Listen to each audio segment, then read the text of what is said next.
Hats off to entrepreneurs. You bring value to our community by creating jobs and building wealth. Aspire Enterprise of Florida is your premier one-stop resource for strategic business coaching, business trainings, and business services. Our elite team of business professionals have over 30 years of expertise to serve small business owners, not-for-profit organizations, and individuals. Aspire Enterprise, where your needs are our priority.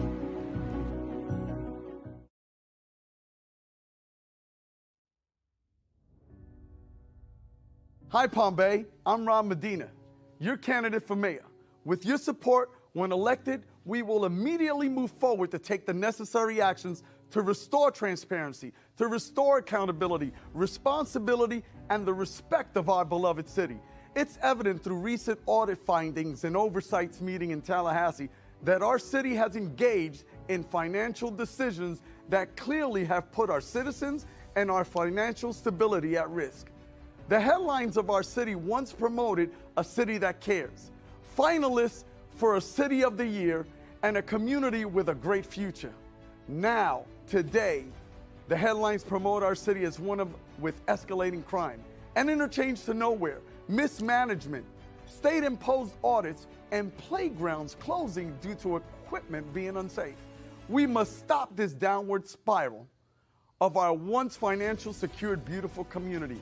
We drive through flooded roads, potholes, and traffic jams. I pledge to you as your next mayor, I will shine light on these past budgets along with the poor decisions made so we can get the answers our citizens deserve and our state leaders demand. I encourage a forensic audit of all our city operations so we can bring all these things to light. This process will not be easy, but our future and that of our children depend on each and every one of us, ensuring accountability, ensuring professionalism, immediately replacing finger pointing, mismanagement, the rubber stamp process that brought this audit upon us. There are many serious questions. The business and residents of our cities deserve a government that they can trust and believe in. It is important to address these issues head on, for they've made a target of ridicule and skepticism from our surrounding neighbors and our very own residents. This will require strong leadership, transparent and sensible policy decisions, and constant commitment to ethical conduct. As mayor, my first goal will be to restore trust in our government. Government for the people, by the people. This is truly an opportunity for leadership by example. And as your mayor, I pledge to you that if I vote to approve a contract with a company to do business with our city, I will prohibit myself from receiving any future campaign funds from that said company. And I will encourage our council members to do the same. I believe as elected officials, we're held to a higher standard. The citizens of Palm Bay will be my only priority. We will address the many concerns of the finding of the state audit and encourage the open participation of our residents to provide oversight in our budget process. Hashtag the public trust. For a better Palm Bay, elect Rob Medina. May God bless you. May God continue to bless this great city we call Palm Bay. Hoorah! Hoorah! Hi, my name is Randy Foster. I'm running for Palm Bay City Council Seat 3. Leadership matters. If you want a future in Palm Bay, you got to elect a leader. And I'm the only one in my race that have federal, state, and local government experience as a leader. Manage budgets over millions of dollars in the federal government. Also, experience matters. We cannot take a chance with inexperienced candidates getting on the city council. I have the experience, I have the leadership to get the job done on day one. What I'm going to be focusing on is infrastructure. It's very important. We need to strengthen our infrastructure to attract major business, grow our commercial business. We need to bring jobs into Palm Bay and help our small business. And integrity. No one has the integrity I has. 25 years in law enforcement, 25 years in the military, top secret clearance, background checks, you name it. We need a council that's going to end the corruption and the back dealings in the city council.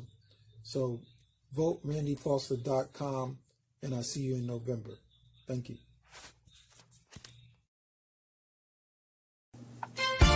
Palm Bay and our surrounding communities, I would like to thank you for your tremendous support. As we move into the fall months, Palm Bay Live is seeking your support so we can continue to deliver valuable programming. Your monetary donations will help us so we can achieve those goals. You can donate online at www.palmbaylive.com. Advertisers are also welcome. Palm Bay Live is a non-profit organization. Thank you for your continued support.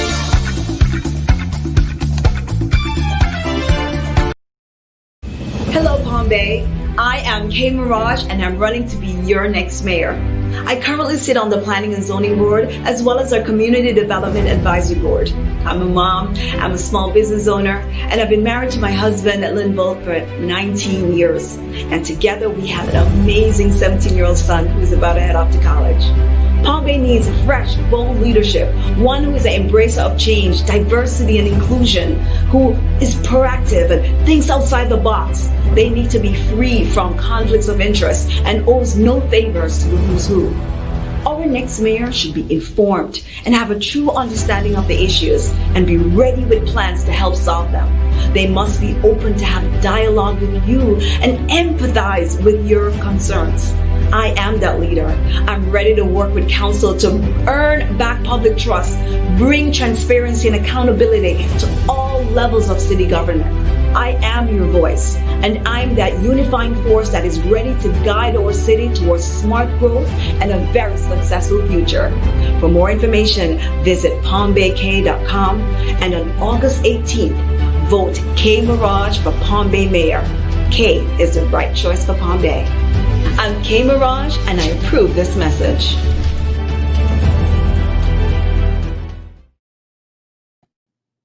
Good evening, Palm Bay. Welcome to Palm Bay Live.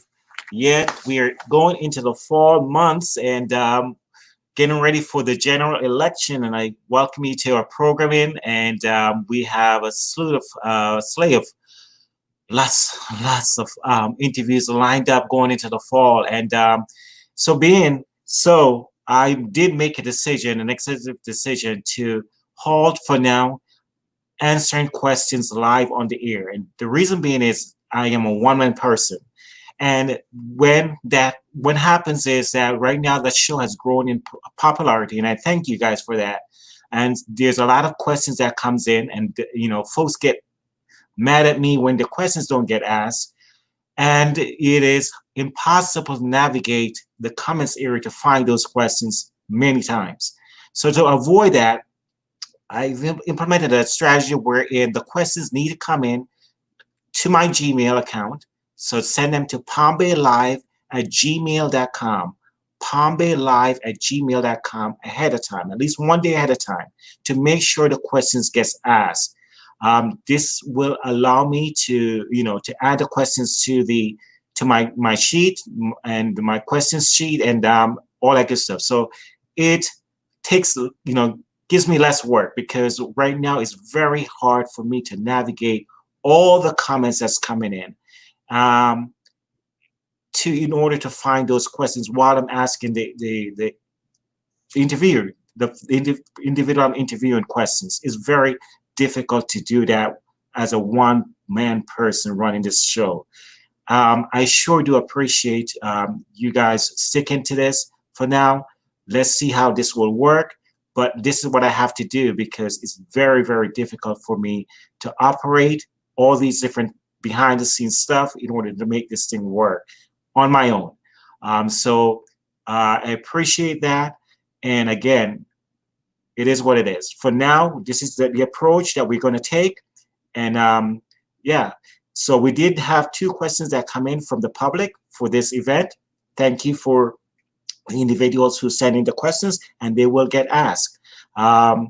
Please remember to send in your questions for the Thursday night event by at least Wednesday night at 8 p.m. And we will make sure to add it to the sheet. I see some questions floating around on Facebook about whether or not the candidates see the questions ahead of time. The answer is no, absolutely not. This is not something that I abide by. This is not something that I practice. The candidates will never see my questions. There's questions that I want to ask, and I want to make sure that I catch them off guard. And they need to know, we need to be able to see those reactions, how they react to the questions, and all that good stuff. So that is my purpose. And so therefore, no, the candidates will never see my questions. So for those who are wondering that out loud, that's not happening. So no, there's no behind the scenes prepping. No, they're not seeing my questions. So please mark that off your list as a possible a strategy that I might be doing. That is not happening at all. So tonight with me is Alton Edmond, and I'm going to bring him on the screen here. Hello, Mr. Edmond. Hey, how you doing? Good, good, good. Welcome to the program. And sir, you're running for the sheriff's office, okay? And so please, to begin with, I want you to go ahead and tell us about yourself. My name is Alton Edmond. I'm an attorney, community leader, law professor at Eastern Florida. I teach criminal law as well as criminal procedure. And I also run my own law practice where I primarily specialize in business and criminal practice. I actually worked once upon a time as a prosecutor. I've clerked for judges. I've worked for the public defender's office. And my major was criminology. I have a Bachelor of Arts in criminology, sociology with a minor in education, as well as a Juris Doctor in the study of law. Anything else you'd like to know, feel free to ask. I'm glad to share. Awesome, sir. Thank you. What inspired you to run for sheriff, sir? What made you get up one day and said, you know what, I want to run for this office? Well, I've been watching a nationwide narrative that leads me and many other people to believe that it's time for reform of the criminal justice system. And there are many different ways to make that happen, but the two most important areas of the criminal justice system that need to be reformed are the state attorney's office, as well as the law enforcement system in the way that it's done. And so I decided to run for Brevard County Sheriff as a reform candidate, someone that is looking to move Brevard County and law enforcement here in Brevard County forward. Okay, awesome. All right, let's get to the hard questions. All right. In 2017, you were fired from your job as assistant public defender. You believe that your criticism about the overtly political atmosphere, as well as wearing as a Black Lives Matter tie, contributed to your firing, while the public defense office said that it was an accumulation of different things. That led to your dismissal from that office. Can you speak about what happened? And why do you believe that your firing was due to your social media comments and Black Lives Matter attire?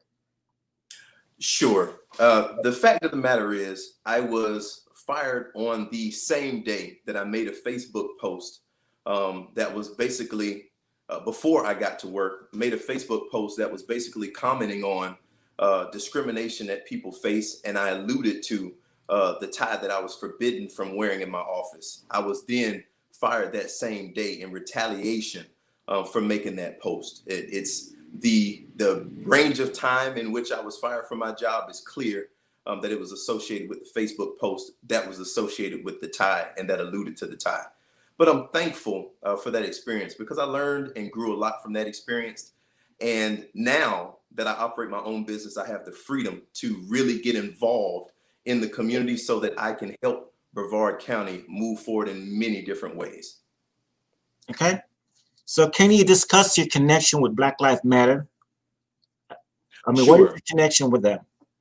I don't have any connection with any affiliation with any organization.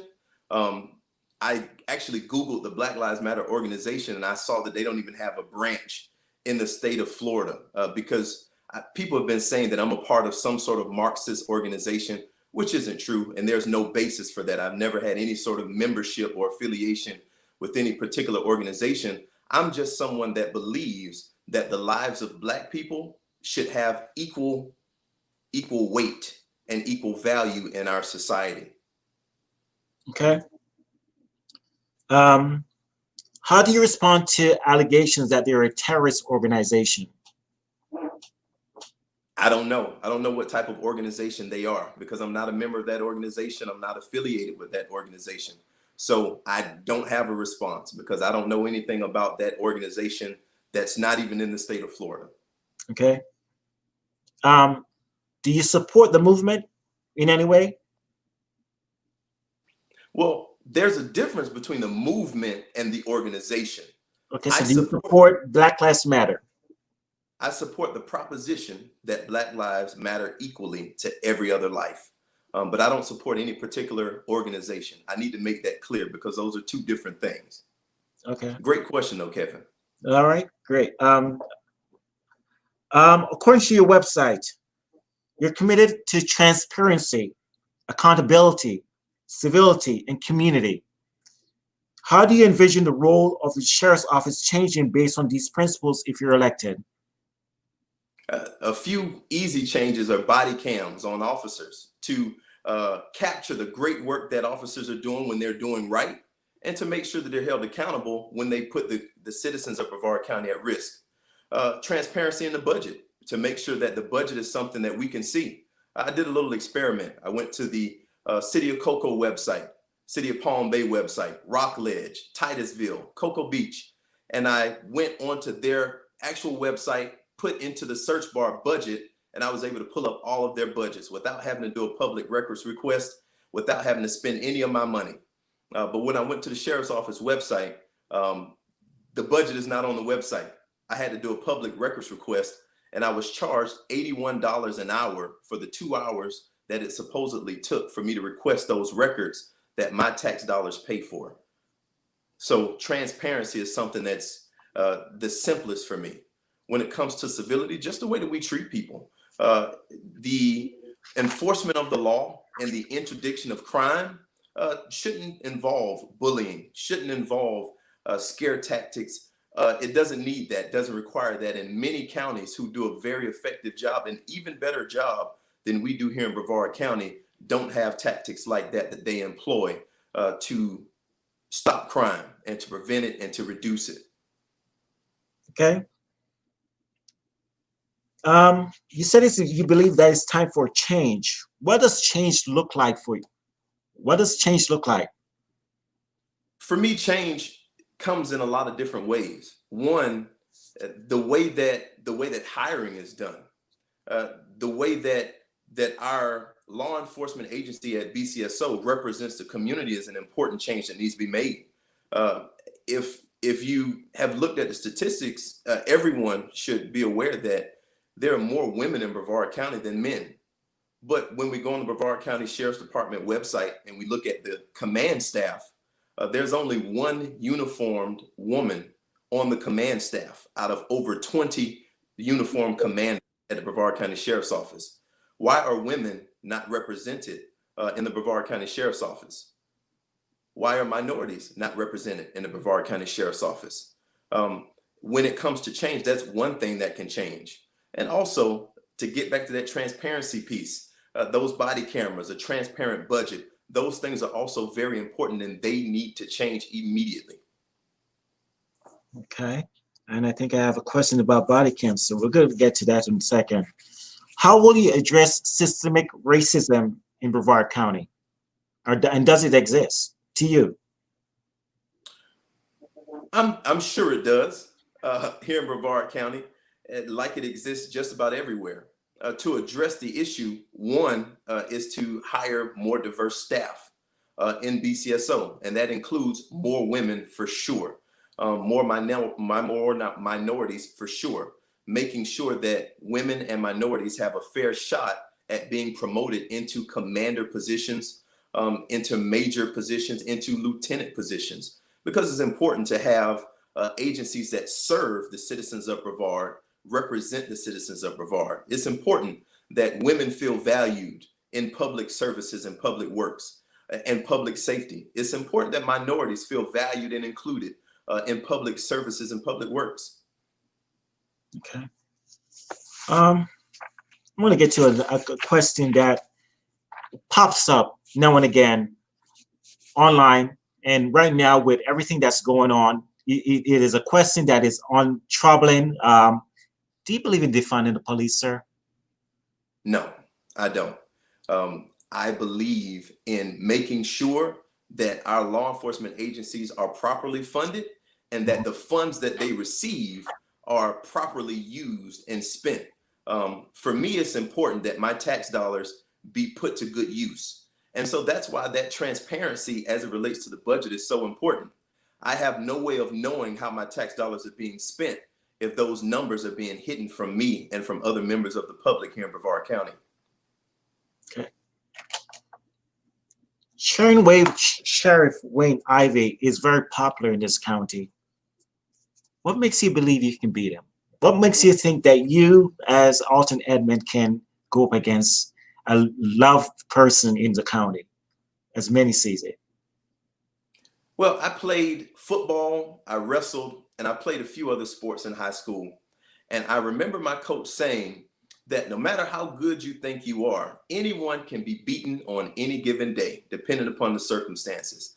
And I am just competitive enough and I am just passionate enough about my community and believe that there are enough people in this community that want change, that want an alternative, that this race is a winnable race. Didn't say it was an easy one, but it's certainly a winnable race. Okay. One of your goals, if you're elected, is to implement more internal accountability for employees. What do you mean by that? And have you outlined a plan yet? Internal accountability is really about making sure that the people within your department are taken care of. And again, because of the lack of transparency, it's hard to see what services are provided to our men and women in green.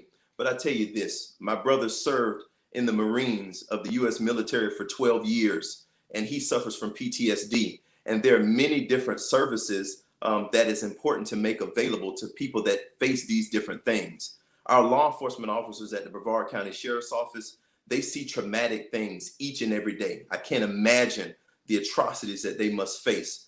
I've seen some things on ride-alongs, but of course, that is a very limited scope. And so it's important for me to make sure that the proper services are in place to make sure that their mental health is taken care of, that their physical health is taken care of, that their emotional health is taken care of. And that is what that internal accountability is about.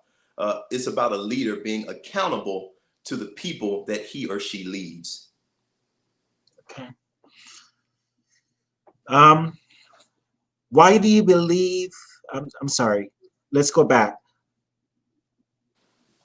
One of those, one focus of the internal accountability will bring support services for sheriff's department deputies, that include mental health, physical health, and wellness, right? Yes, sir. Why do you believe these resources are needed, and will you make them mandatory? I absolutely believe they're needed. I've spoken with many law enforcement officers before this election and during this process, this campaigning process. And it's clear that they go through so much and have very little support oftentimes. I spoke with an officer just last week who told me that he once dealt with a homicide scene and then had to immediately leave that scene and report to a robbery.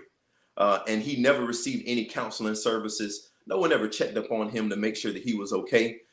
He had to basically suck it up and go through the process. It's not normal for people to have to deal with those things on a day-to-day basis. And it's important that we make sure that our deputies have everything that they need to be successful. Because when they have what they need to be successful, then they'll do a great job protecting and serving the people of Brevard County. Okay. You have been actively engaged with the community for a long time, from motivating and encouraging youth to engagement in political protests. How will you continue to build community engagement as well as rebuild trust between the community and law enforcement, which is deeply fractured right now? Kevin, I think that's a great question. And I think the best way to build community is to get involved, to communicate.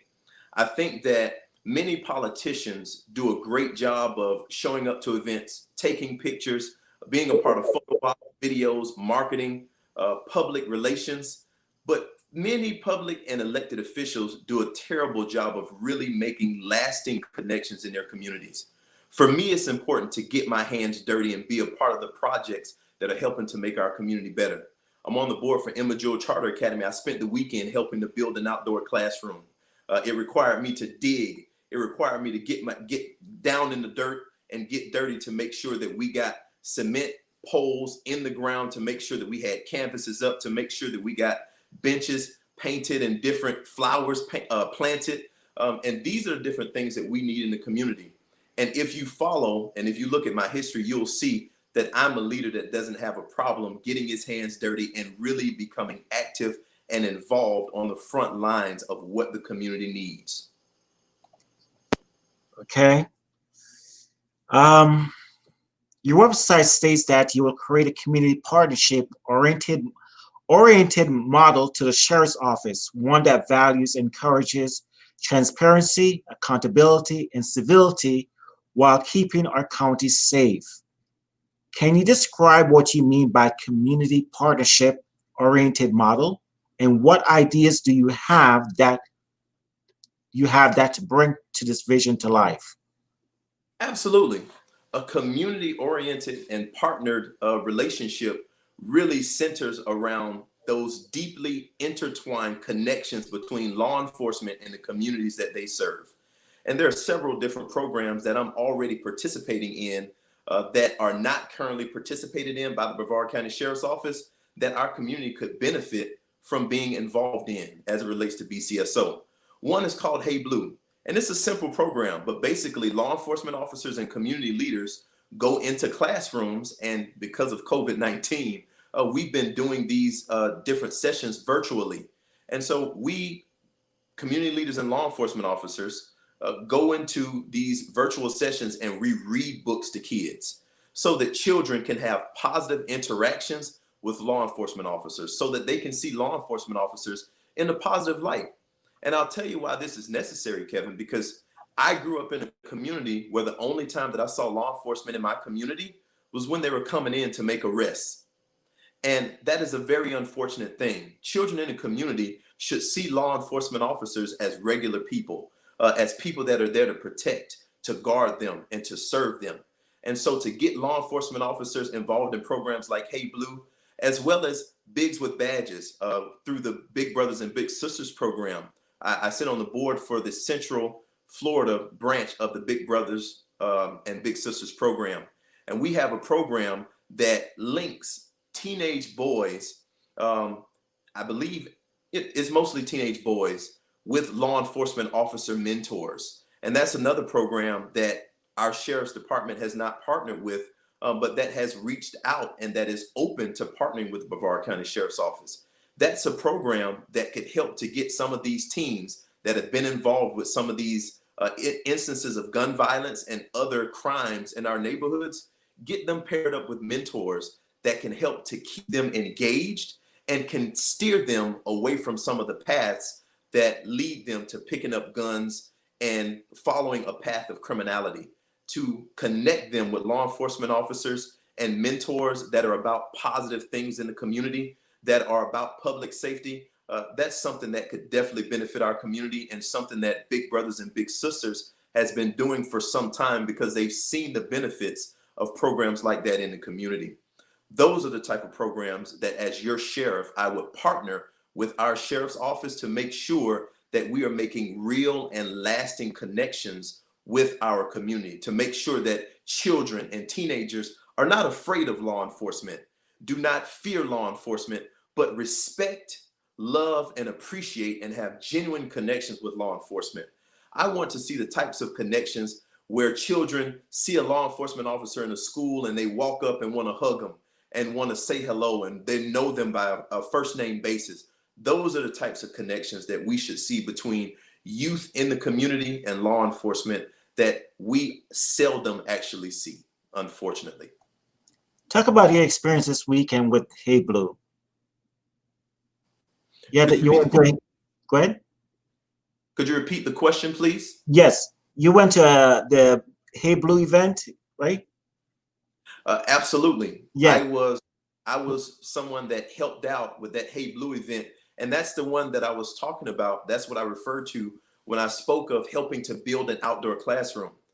Basically, at Emma Jewell Charter Academy, we've just transitioned back into brick and mortar classrooms and instruction. And it was important for us to create a space where teachers could take their children so that they can get a little reprieve from being locked in classrooms with fiberglass borders up, and where they can actually enjoy the outside and learn in an outdoor fresh air environment. And so over the weekend on Saturday and Sunday from 9 to about 12 both days, myself along with several volunteers, we helped to put this outdoor classroom together, and it was a tremendous success. The teachers, some of the staff, a few elected officials, and even a law enforcement officer from Rockledge PD came out to assist us in those efforts. And I'm so very grateful for everyone that came out and took an interest in helping to create a better atmosphere and environment for our children and those scholars at Emma Jewell Charter Academy.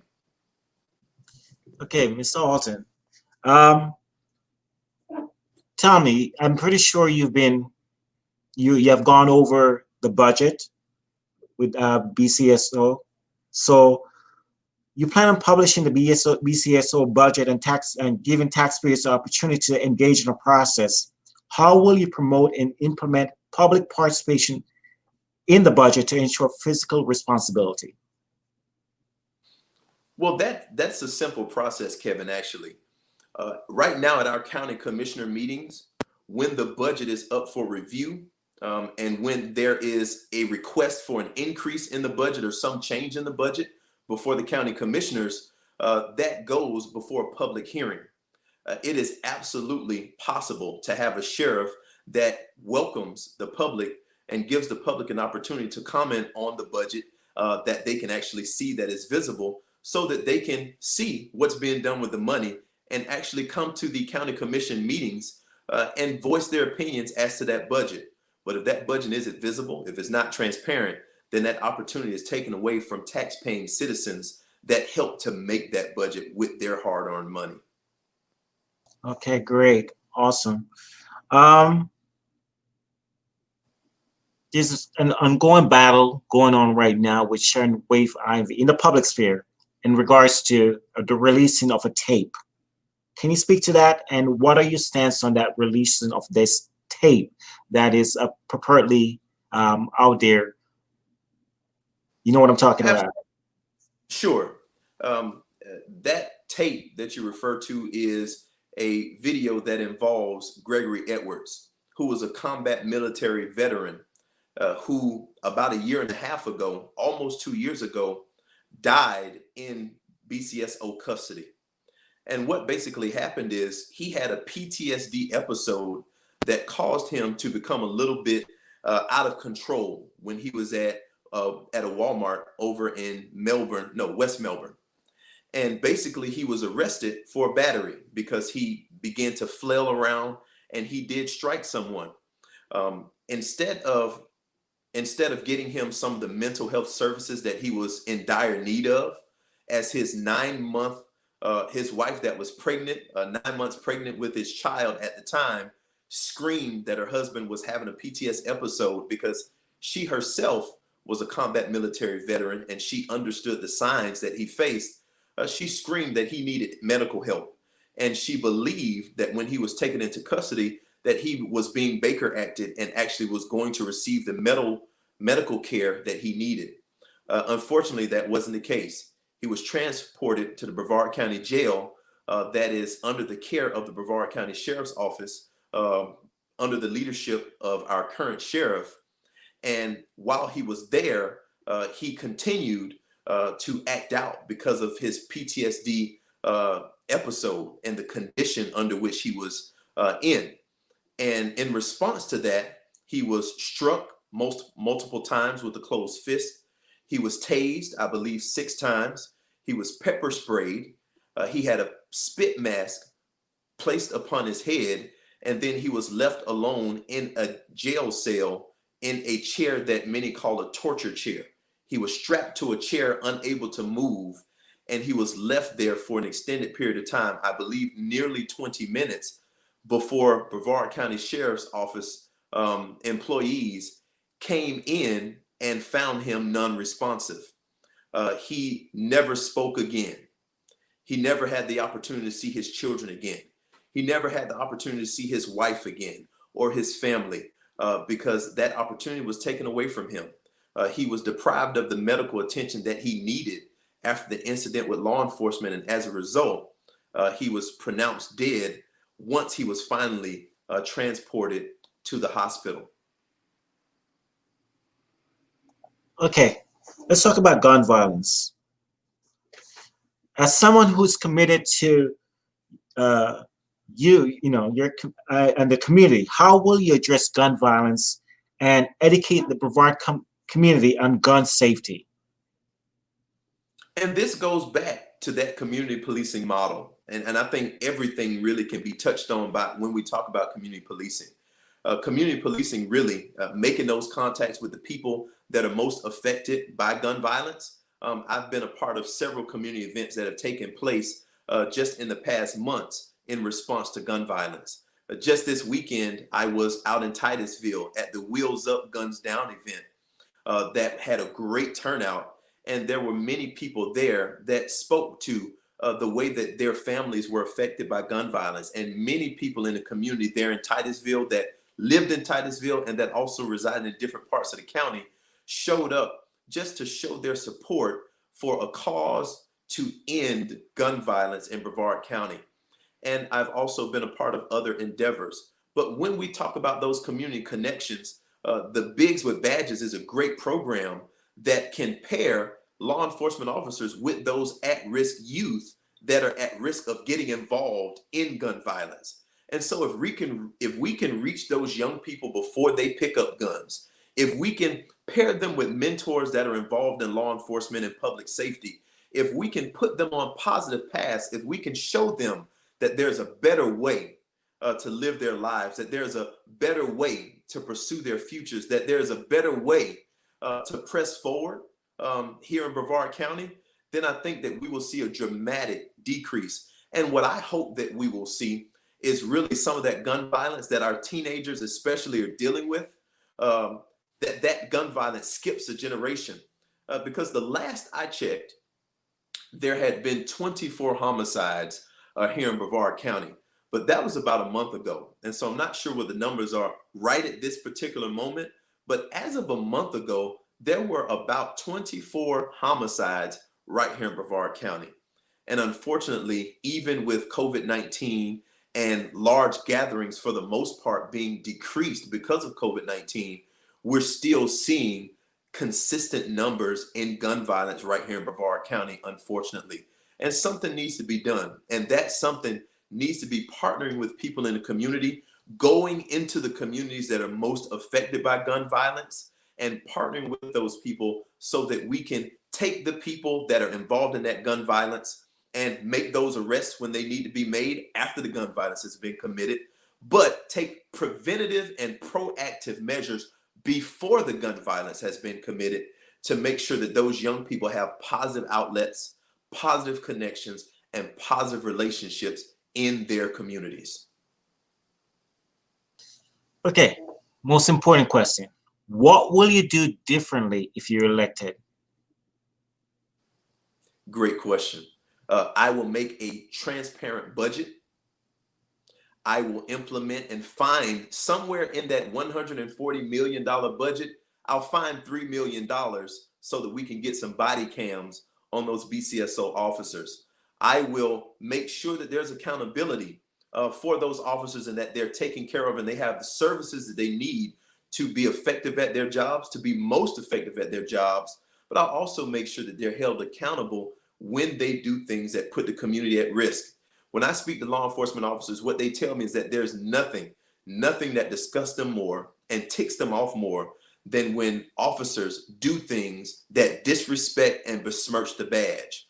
And so I want to make sure that we're weeding out and doing everything we can to get rid of those officers that are consistently doing things to put their community at risk. And I understand that there are mistakes that people make. I'm not someone that's looking to go and clean out the whole department. I'm not someone that's looking to punish every person within a department for the actions of few. It's my goal to make sure that we find those few that are doing wrong and that are putting the citizens of Brevard at risk, and make sure that they are dealt with, so that the rest of those 1,600 employees of the Brevard County Sheriff's Office don't have a black stain next to their names because of the actions of a few that are associated with the department and that are a part of the department. Another thing that would change under my watch is the allocation of funds to fund different programs that bully and ridicule members of society, and focus on community programs that actually keep us safe as a community. Because it's very important to me that we keep the community safe. And it's also important to me that we be civil in the way that we do it. We don't have to be bullies. We don't have to harass. We don't have to show up to people's houses and film outside of people's houses in order to get the point across. There are a lot of great ways that we can enforce the law in a way that is accountable, in a way that is civil, and in a way that is transparent. And those are some things that I want to change, just to name a few. Awesome, awesome. What do you want the voters to know about you, Alton, that you don't think they know? What is it that you want them to really get? I want the voters to know and to see that I am someone that is deeply involved and that cares for Brevard County. And if they look at my track record, they would see a record for service. In fact, I came to Brevard County. I have a family that has resided in Brevard County for generations, but I moved here myself because I was hired at a church as a minister of music. And I actually came to Brevard spreading the gospel and singing gospel music and speaking uplifting messages to the people of Brevard County. That's how I came to Brevard County. And since I've been here, I've done nothing but serve. I've done nothing but get involved. I've done nothing but try to help Brevard County move forward in a positive way. And so it was important for me to run to be the next Brevard County Sheriff, so that I can take those positive things that I've been doing and on a small scale and expand them to a much larger scale to better serve the people of Brevard County, Florida. Awesome, Mr. Alton. I think you answered the question on body cameras, right? Yes. Okay, so emphasize it again for me. Tell me again, why do you think body cameras are important? Body cameras are important for two reasons. So I have seen, in my experience, I've seen people in my business. I represent the Constitution of the United States. And that involves me representing people sometimes that are accused of crimes.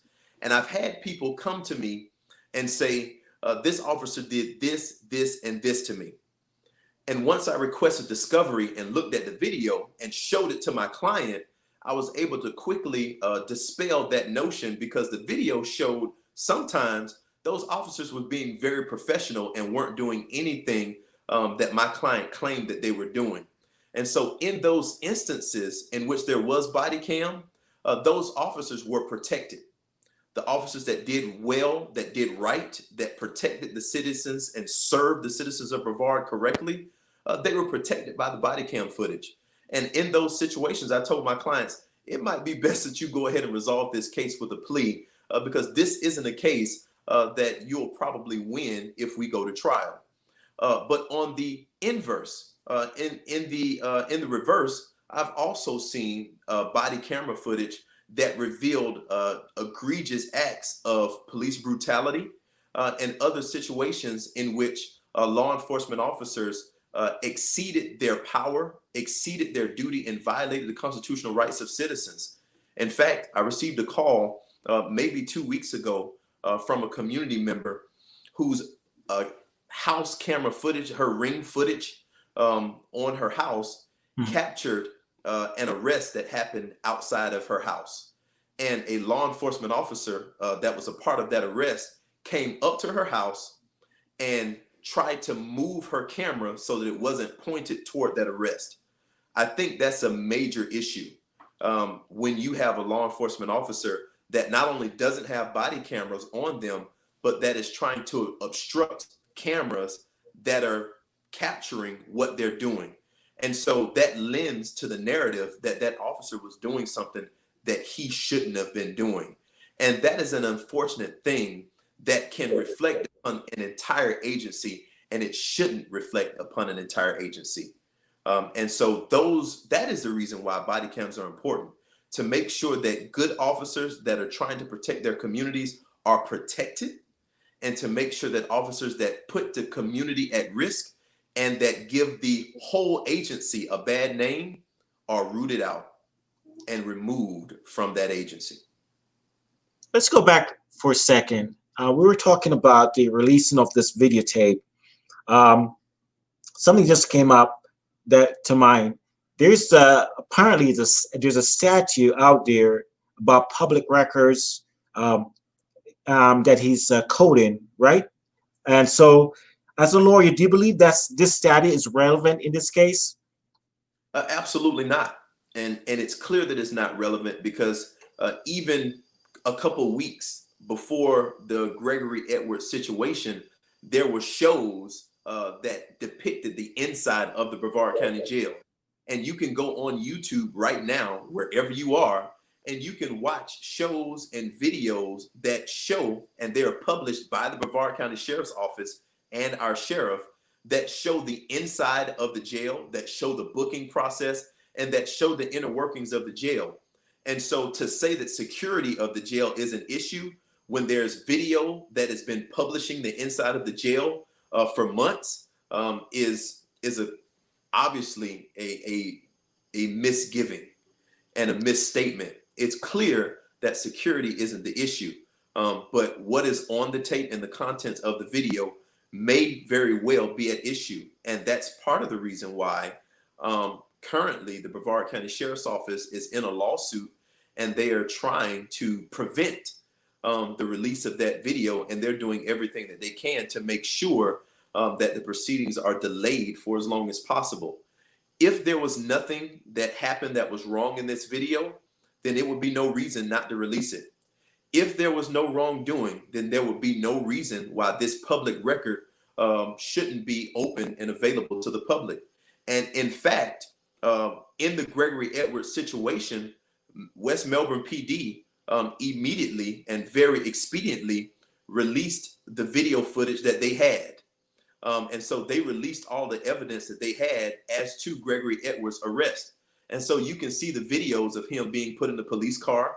You can see body cam footage of his arrest, and all of that is available. However, when it comes to Gregory Edwards' final hours in the Brevard County Jail, none of that is available to the public. There are reports about him being punched by closed fists multiple times. There are reports about him being tased over and over again. And there are reports about him being pepper sprayed and put in a torture chair and left to sit without medical care. But until you see that on video, there is really a poor opportunity for citizens of the community to understand the depth and the magnitude of what really happened. And when we consider what happened on May 25th, 2020 to George Floyd up in Minnesota, it is apparent that when you release videos like that and the community can see the wrongdoing that's occurring, and they can hear the cries for help, that's something that moves people in the community. And that's something that causes a swift response. Now, I don't agree with each and every response that has been taken. I don't agree with the rioting. I don't agree with the looting. I don't agree with the damaging of property. I was just going to ask you that. What are your thoughts on the rioting and the looting? I mean, people's business, livelihood are being affected. So what are your thoughts on individuals going out there and taking matters into their own hands? I absolutely disagree with rioting and looting. I absolutely disagree with violent protests. but I support the First Amendment of the Constitution of the United States, and I support peaceful assembly. And so it's important to make those distinctions. I'm in support and fully in support of people lawfully exercising their First Amendment rights, but I'm absolutely against rioting and looting. And here's why. One, I'm a business owner. I own property, and I wouldn't want my property to be damaged. I wouldn't want my house to be damaged. I wouldn't want my law practice to be affected by rioting or looting. And so it makes no sense for me to invite that sort of activity to Brevard County or any place else that I am, because I would be affected personally by something like that if it occurred here in Brevard County.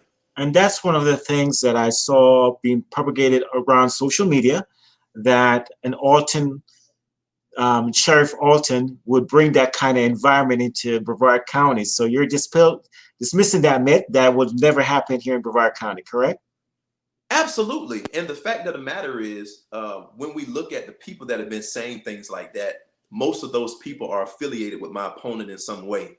A lot of the people that have been spreading that lie either currently work for the sheriff's department or have relationships to my opponent. And it's unfortunate that his camp is using smear tactics and lies in an attempt to gain traction.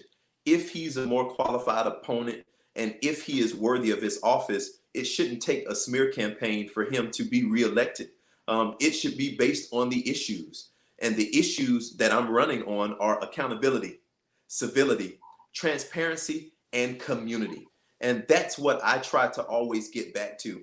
Because those lies can easily be dispelled when you look at my track record. I was one of the major planners, one of a team of planners that put together the largest peaceful demonstration of its kind in the beginning of June in response to the George Floyd debacle in Minnesota. And that march brought 3,000 to 5,000 people, is estimated, to Brevard County to march between Rockledge and Cocoa. And you know what? In that demonstration that I helped to plan and put together, there was $0 in property damage. There was not one single fight. There was not one single act of violence. There was absolutely no looting, and there was absolutely no rioting. And so if I supported rioting and looting, you would probably expect that a demonstration that I was one of the major contributors to planning might have contained some of that activity, right? But it didn't, because that's not what I'm about. That's never been what I'm about. And anyone that would say that is someone that doesn't know me and that is spreading lies and that is a part of a smear campaign that is meant to besmirch my character. Okay, I have 3 more questions for you. Sure. Let's talk about how will you engage? How will a Sheriff Edmond engage the business community in Brevard County?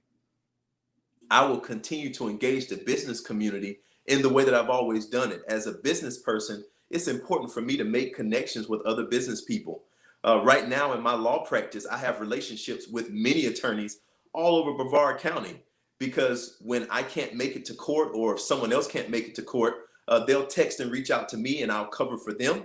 And when I need coverage, if I have a vacation or if I'm out of town or if I'm sick, I can have other business people to cover for me. Not only that, but I support local businesses. Even last week, I had an incident in which someone left a racially motivated comment on my campaign page. And how did I respond to that?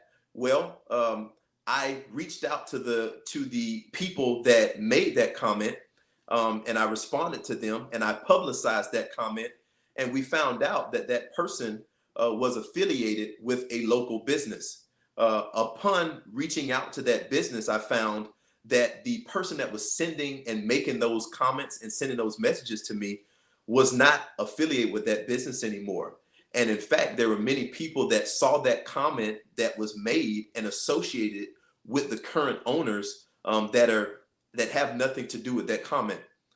So what I did was I got in my car, I drove down to Indian Atlantic to that business, and I spoke with the owner of that business. And I made sure that everyone affiliated with me knew that that owner was not a part of that incident, and that in fact, it was the previous owner of that business that was making those comments that were disparaging and racially charged. Okay. All right. Awesome. Thanks for the answer. Some of the viewers may not know that you're a motivational speaker, right? How will you use this as to your advantage as a sheriff in the community? Oh, I will continue to use it the way that I've always used it, by active involvement and engagement with our community. Through my motivational speaking business and through several other organizations in Brevard County, I have had an opportunity to give motivational speeches at pretty much every middle school and high school in Brevard County, from MIMS all the way down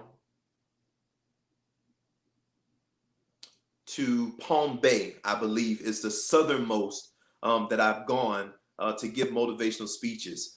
And so I've had an opportunity to reach out and touch and to help young men learn how to tie ties in dozens of middle schools and high schools around Brevard County.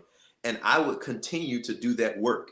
Many of the viewers at home that have children that attend middle schools and high schools, and that have young men especially that attend middle schools and high schools, have probably had demonstrations from a group called Tied Together, Space Coast here in Brevard County.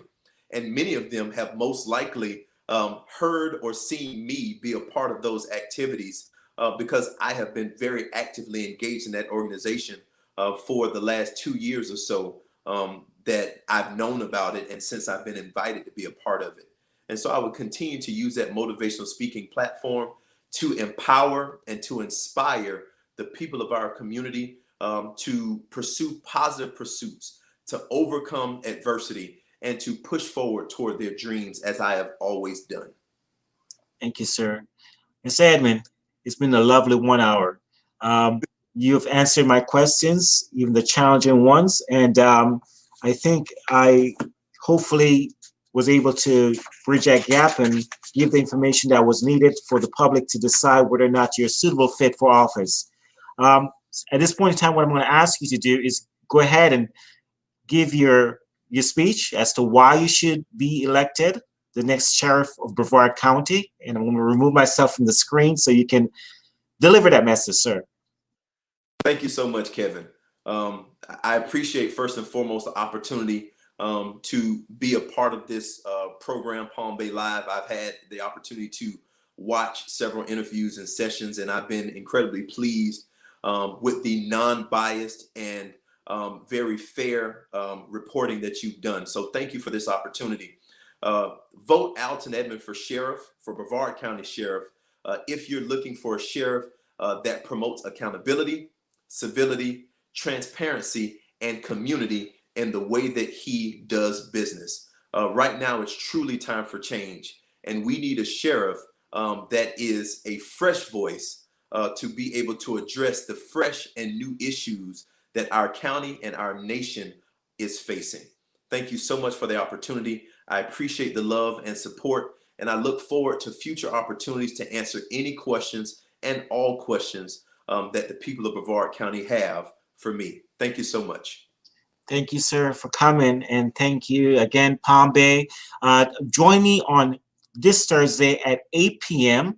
I will be interviewing Scott Farrell. He's running for the Florida Senate seat, District 17. He has a platform item that he's running on legalizing cannabis, and he wants the public to know about that. So have draft some questions that I'm going to be pushing his way to see what his stance on some issues regarding that. And you, as the public, can also ask questions of him. Please send your questions again to me, palmbaylive@gmail.com.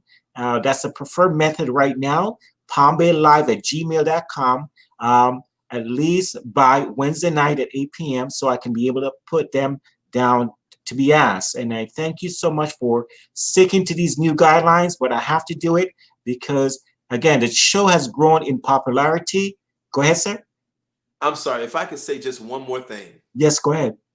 For anyone that wants to reach out and ask questions, feel free to visit my website at altonforsheriff.com or email us at info@altonforsheriff.com. Thank you so much. Sorry for the intrusion. No, sir. No problem. So, yeah, so please stick to these new rules that I implemented. I have to do it, folks.